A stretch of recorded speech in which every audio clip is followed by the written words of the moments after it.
We have new updates tonight after multiple breaking news stories today. Tonight, a water rescue on the Great Miami River just wrapped up about 2 hours ago. This after a 911 caller said a homeless man jumped into the water this afternoon. Jenny Borick live at the Great Miami River tonight. You saw multiple agencies there for hours today. What did you learn? Yeah, Adam and Elise, crews arrived just before 4 o'clock this afternoon, and we're here until around 8:30 tonight, trying to rescue a man who reportedly jumped in. Dayton Fire District Chief tells us the rescue mission eventually turned into a recovery mission. Listen now to the 911 caller describe what he saw. There's a homeless guy just jumped in the water and never came back up. We're working down here and we watched him jump in and he never came back up. The Dayton Fire Department says rescue crews arrived on scene just before 4 p.m. and worked to find the area where the man had jumped in. The 911 caller said he believed the man was of Indian descent and was wearing a blue T-shirt. District Chief David Grubb says construction workers marked the exact time and location where they saw the man jump in and says those details helped them. We put 2 boats in the water immediately and began searching. Unfortunately, we were unable to locate the victim. Dayton Fire says they searched riverbanks and deployed underwater drones. Sonar devices were used and divers from Wright-Patterson Air Force Base were asked to assist. But Grubb says conditions were challenging. We couldn't get the divers down there. The one place that they first dived was pretty hard to get around in. During the rescue efforts, we spoke with a man who surfs and kayaks on the river about what the conditions can be like. It's definitely swift, as you can see, just with the main current going through. Depending on river levels, can change that for better or for worse. It was a large scene. We saw a fire truck on the Monument Avenue Bridge and other emergency vehicles on the 2nd and 3rd Street bridges. I counted at least 20 emergency vehicles and 30 rescuers working. The Dayton Fire Department, Dayton Police Department, Five Rivers Metro Parks, Wright-Patterson Air Force Base Fire Department, and ODNR were all here working to find the man. Jackson described just how dangerous the water in this area can be. With the whirlpools and everything that happen after the wave, it can definitely maybe bring someone under temporarily. Normally it will just spit you back out, but because of just the unknown of the water movement without any propulsion with flotation, then it's unknown how long you'll be under. With the construction too, without a helmet, you could strike a rock or any sort of metal object as well. So yeah, without any sort of protection, it's definitely risky. Grubb tells me the search was called off for the evening because it was getting too dark, but they're going to pick it back up tomorrow morning at 8 in the morning right here in this area. They'll likely have the same amount of crews from the same agencies out here. Back to you in studio. Generally, thank you. A 16-year-old is behind bars in Shelby County tonight. He's accused of stabbing 2 people at a park late last night. Now, tonight he's been charged with murder and felonious assault, and police say the teen hid inside his home for 9 hours today. That prompted that several hours long SWAT standoff. Lydia Bice was there all afternoon, tells us how this finally ended. Right before 6:30 this evening, the Sydney Police Department and other responding law enforcement agencies that have been assisting them today apprehended this suspect who had been hiding in a compartment in the attic of this home on 2nd Avenue all day long. Now, the suspect in this case is accused of stabbing 2 people late last night, one who died on scene and another one who's in critical condition at Upper Valley Medical Center. And we weren't going to quit until we had him. A 9-hour-long SWAT standoff ends with the suspect in custody, accused of stabbing and killing a 23-year-old on Wednesday night and critically injuring another teenager who was fighting for their life at Upper Valley Medical Center. Sydney and Piqua Police, along with the Shelby County Sheriff's Office and Ohio State Highway Patrol, worked all day long to apprehend the 16-year-old suspect and wanted to bring justice to the victims' families. That's one of the best parts of this job, that we resolved the conflict without any further injury. We know emotions run high, and we're able to deliver some sort of justice, although it might not be what the family wished for at the time. Groups of people who live and work in the 2nd Avenue neighborhood gathered all afternoon watching the standoff and told me that this is very rare for their area. I was actually sitting at work thinking about how tired I was. I had to work at 6:30 this morning, so I really wasn't expecting anything like this to happen, and then all of a sudden it was just chaos for the rest of the day. However, what one resident says isn't rare is teen violence. Teresa Fries says she wishes there were more wholesome activities for teens in the Sydney area. There's nothing for these kids to do in this town, and they need to do something here to promote positivity so that these kids aren't out wanting to fight each other. Chief Rohde told us that the next step in this case is bringing it before a grand jury. It's unknown at this time if the suspect is going to be tried as an adult or a juvenile, as he is 16 years old. Back to you. Well, the investigation is still very much ongoing. If you know anything about what happened, you're asked to contact the Sydney Police Department, or you can call the Sydney-Shelby County Crime Stoppers line. You can remain anonymous. Those numbers on your screen right now. We now know tonight this man you see here behind me is behind bars after a traffic stop resulted in an injured officer. Police say this man here, 30-year-old Antoine Still, was pulled over Monday night for an expired license plate tag. They say the officer then told Still to get out of the car after they say he began moving some items around inside the car. Now take a look at the body camera video. It's pretty chaotic.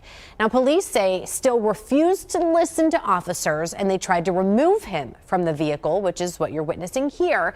They then say he drove off while an officer was inside the car. They then attempted to stop the car multiple times, which you see here, even an officer chasing after it before it crashed into a tree. Still then got out of the car and ran. Eventually, officers arrested him. Now police say he was bitten by a dog in the neighborhood. Now Still is in the Montgomery County Jail tonight, facing several charges. Now, Dayton police are also investigating two separate incidents in which shots were fired in the Oregon district. This is body camera footage of one of those incidents back on March 16th. Officers were responding to a fight on East 5th. They heard a gunshot. You can see officers running towards the sound of the shot, but were unable to find the shooting. No one was hurt out of this.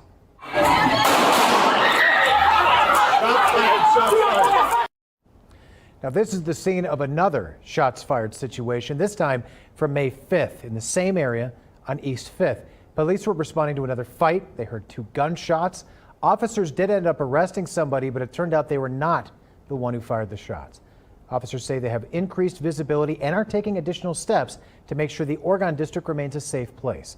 If you have information or video relating to either incident, please call police 937-333-2677, or you can always remain anonymous through Miami Valley Crime Stoppers at 937-222-STOP. The National Center for Missing and Exploited Children now asking for your help to find this Dayton teen who's now been missing for 6 months. 17-year-old Kyrus Crawford went missing from her Dayton home on November 10th. Now, police believe that she may still be in the area or travel to Hamilton, Cincinnati, or even Covington, Kentucky. She is 5'4", about 120 pounds, has brown hair and eyes. She even has braces, or at least she did when she was last seen. So if you know where she might be, you're asked to call the National Center for Missing and Exploited Children or the Montgomery County Sheriff's Office. Both of those numbers are there on your screen. What a beautiful May day we had today, although as we approach Friday, things are going to shift a little bit before getting back to sunnier temperatures. Yeah, we're going to end the weekend on a little bit more of a rainy, cloudy note. Okay. Yeah, right. So hopefully, like you said, people got out and enjoyed it today. It was beautiful. Temperatures climbed to almost 80 degrees.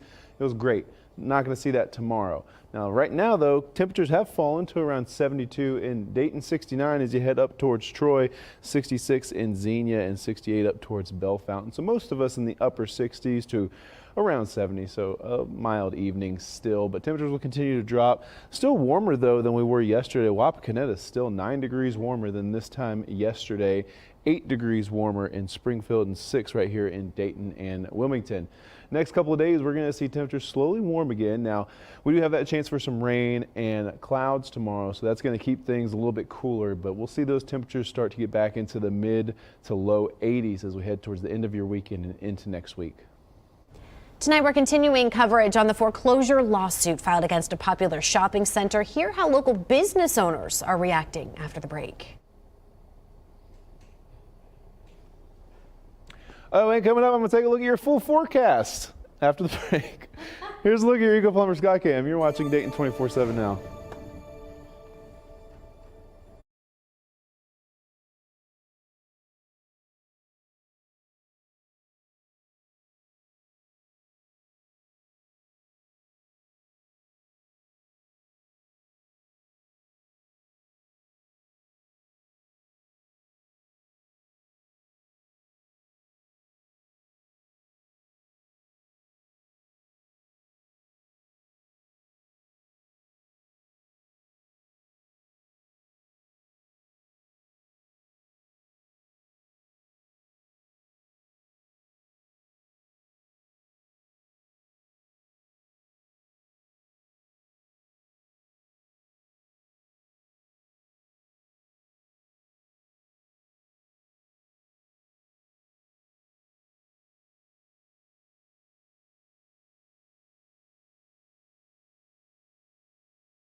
Tonight, local businesses at the Greene Town Center in Beaver Creek, they are weighing in after a foreclosure lawsuit was filed against the shopping center. Now, we told you earlier this week, court documents show the Greene took out a loan of more than $137 million that wasn't paid back in time. And as of May 1st, the company now owes more than $112 million, with thousands of dollars in interest piling up every day. So Gwyneth Falloon joining us now live from the Greene. What do those businesses tell you about all this? Adam, I spoke to Off Par. It's a local family-owned indoor golf simulator and bar here at the Greene. Now, they say the news of that possible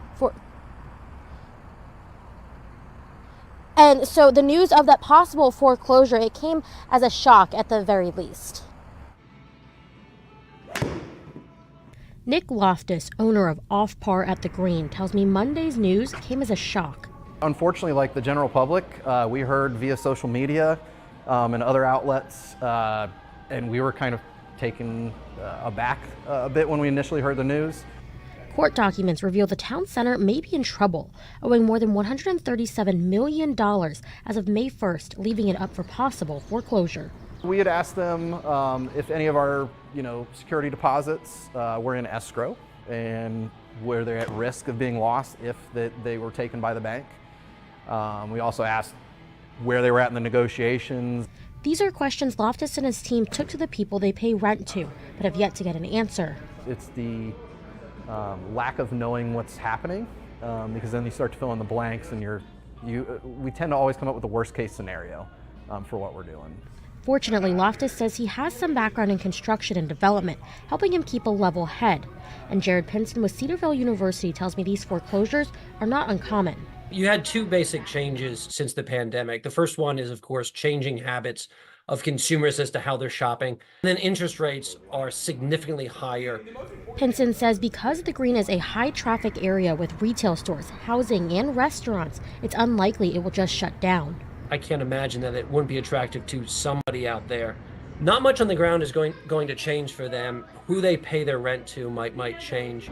But it's really a change of ownership rather than a structural change of what's happening on the ground with those particular stores.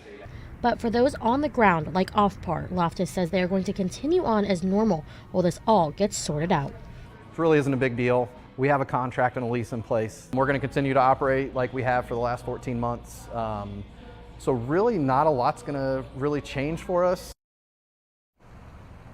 Now, there are still a lot of unknowns for us on our end as well. However, we are going to continue to follow this story and bring you the latest as soon as new information becomes available here on air as well as online at Dayton247now.com.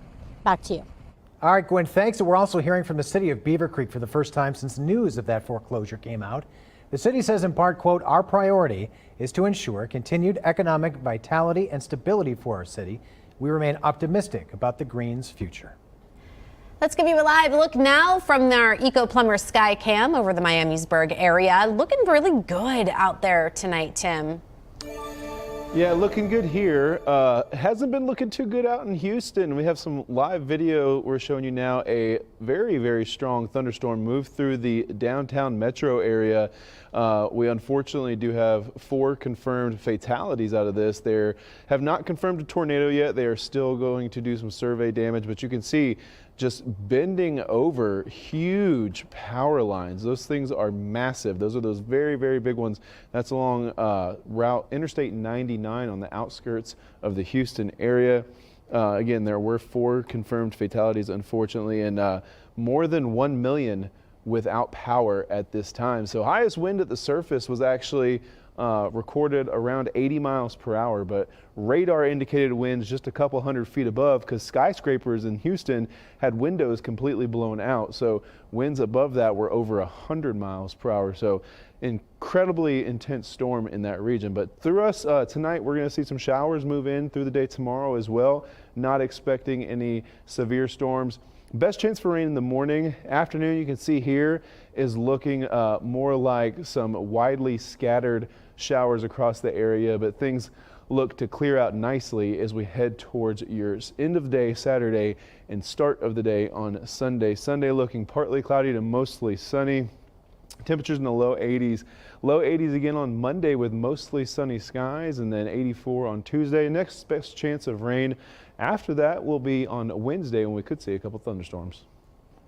Michael Cohen back on the stand tonight on day 18 of Donald Trump's New York hush money trial. Now, he's Trump's former attorney, and Fixer is the prosecution's star witness. That's because he's directly tying the former president to the alleged hush money scheme, silencing women who claim to have affairs with the former president. Now, Trump continues to insist the whole thing is an attempt to keep him out of the presidential race. This is a witch hunt. This is a prosecution without a case. This is all political. This is done to damage a political opponent like a third world country would do. Now, Trump's attorneys will continue questioning Cohen on Monday. Trump continues to plead not guilty to all 34 charges related to the hush money trial and denies the alleged affair with Stormy Daniels. An historic shift in the U.S. drug policy tonight. The DOJ formally moved to reclassify marijuana as a less dangerous drug. This would move marijuana from a Schedule I drug alongside heroin and LSD to a Schedule III drug next to ketamine and even some steroids. This will not, though, legalize the drug nationwide, but President Biden says it is one step closer to addressing racial inequities rooted in the criminal justice system. And a new effort tonight by Ohio lawmakers to make sextortion a serious crime. Hear from a mother who lost her son to the scam after the break. You're watching Dayton 24/7 now.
In October 2021, Ohio high school student Braden Marcus took his own life after being targeted in an online sextortion scam. Now tonight he was remembered by family and friends at a candlelight vigil in Central Ohio as House Bill 531, known as Braden's Law, was rolled out.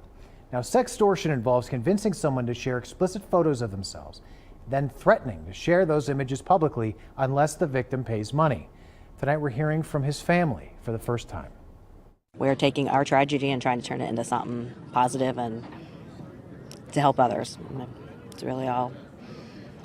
But it's hard because everything that we've done, it's like every single day, it's just reliving that day. Now, if passed, Braden's Law would make sextortion a felony in Ohio and give the victims immunity for sharing private images.